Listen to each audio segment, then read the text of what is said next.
In today's video, I'm going to teach you how to mask in Figma.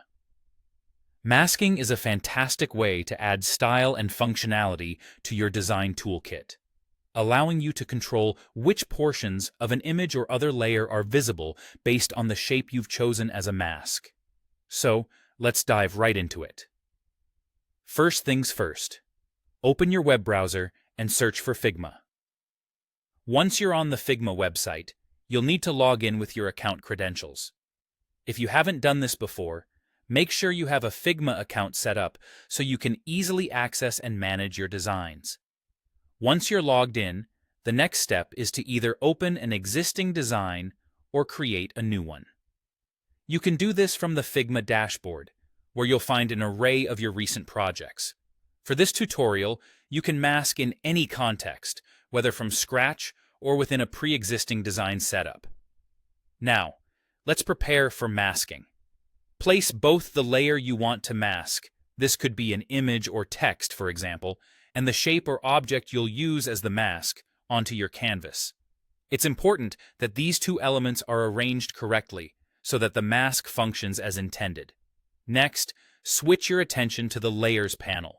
In this panel, make sure that the mask layer, which is the shape you'll use to mask the other layer, is positioned behind the layer you intend to mask.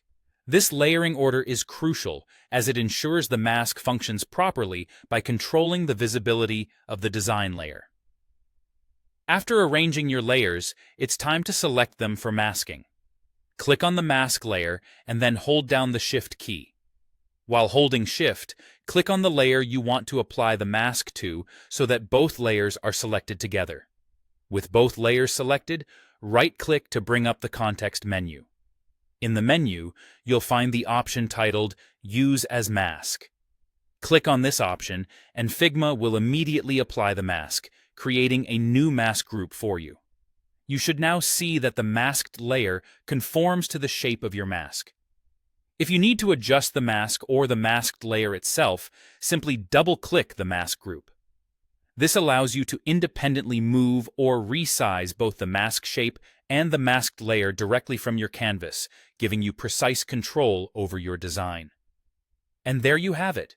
That's how you create a mask in Figma.